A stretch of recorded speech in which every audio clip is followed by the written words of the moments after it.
धारावीच्या आमदार ज्योतिताई गायकवाड आपल्या सोबत आहे। आज राज्याचा अर्थसंकल्प मांडला जातोय। 2 वाजता अजितदादा 11वा अर्थसंकल्प मांडतायत।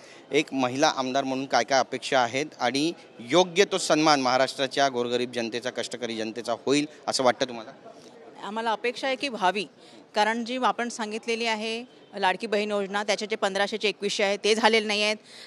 त्यांचे मंत्री आहेत ते म्हणतात की 5 वर्षात होईल। ह्या ज्या गोष्टी आहेत त्या बोलणं चुकीचं आहे। जेव्हा तुम्ही महिलांना आश्वासन दिलं आणि त्याच्यावर तुम्ही निवडणूक जिंकून आलाय असं म्हणता, तर तुम्ही त्यांना देणं अपेक्षित आहे। तर तुम्ही 5 वर्षाचा त्यांना देऊ शकत नाही की हे की अल्टिमेटम की 5 वर्षामध्ये होईल, हे बोलणं खूप चुकीची गोष्ट आहे।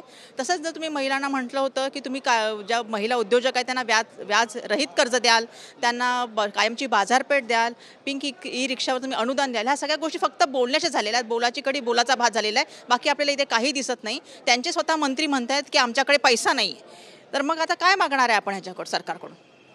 नक्कीच ताई, पण काय काय अपेक्षा आहेत? म्हणजे 2100 रुपये सांगितलं होतं की देणार, पण आता म्हणतात की बुधवारपर्यंत मिळतील। त्यामुळे कुठेतरी फार्स आहे हा सगळा, असं तुम्हाला वाटायला लागलंय का? नक्कीच नक्कीच। आणि आता मला असं वाटतं की हळूहळू ह्या योजना पण बंद होऊन जातील। युवकांनाही सांगितलं हो की ते होतं की त्यांना प्रत्येक महिन्यामध्ये विद्यार्थी वेतन जो भत्ता आहे तो मिळणार आहे 10,000 रुपये, त्याचाही काही कळत नाही आहे। शेतकऱ्यांना म्हटलं होतं कृषी त्यांना हे देण्यात, त्याचं कर्ज माफ करण्यात येईल, त्यांचं वीज माफ करण्यात येईल, वीजचे जे दर आहेत ते माफ करण्यात येईल आपल्याला सांगितलं होतं।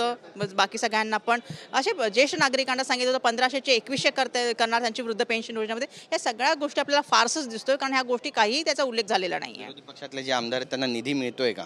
निधी मिळतच नाही आहे। आणि त्याच्यामुळे जे आजची आपण घटना बघितली, जे आमदार जात आहेत आमचे, ते ह्याच गोष्टीमुळे जात आहेत। तुम्ही निधी देत नाही आहे, तुम्ही कामं करत नाही आहे, त्याच्यामुळे लोकांना फ्रस्ट्रेशन, कारण लोक ही जी सगळे आहेत, जे आमदार आहेत, खासदार आहेत, ते सगळे कामं करणारी लोक आहेत जे काँग्रेसमधले आहेत। तर कामं होत नाही, त्यामुळे त्यांना फ्रस्ट्रेशन येतं किंवा आपण कामं करू शकत नाही लोक, हे वाईट वाटतंय। आणि त्यासाठी कामं होण्यासाठी जात आहेत बहुतेक जे आमदार गेले ते रवींद्र धंगेकर जात आहेत। रवींद्र धंगेकर साहेब किती मोठी गोष्ट आहे।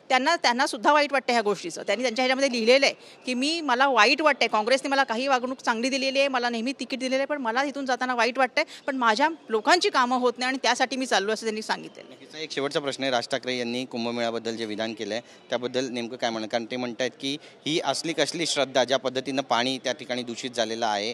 बरीच टीका टिप्पणी त्यांच्यावर पण होते, भावना दुखावल्या त्यांनी हिंदूंच्या, तिथे अंघोळ करतात वगैरे अशी त्यांनी ॲक्शन पण केली होती, मी बघितलं ते। नाही, बरोबर आहे, तुमची श्रद्धा वेगळी आहे, पण काही गोष्टी सायन्सच्या ह्याच्या सुद्धा आपल्याला पारखायला लागतात। जर तिथे पाण्याचं जर तुम्ही व्यवस्थित काय म्हणतात त्याला व्यवस्था नाही ठेवली तर त्यांनी त्रास होणारच आहे। ते त्यांनी बोललं किंवा कोणी बोललं तर हे सत्यच आहे। आणि तुमची श्रद्धा वेगळ्या ठिकाणी आणि जे गोष्टी आहेत त्या वेगळ्या ठिकाणी आहेत। तुमच्याशी बातचीत केल्याबद्दल कॅमेरा पर्सन योगेश गुरवसह गिरीश गायकवाड, TV9 मराठी, मुंबई।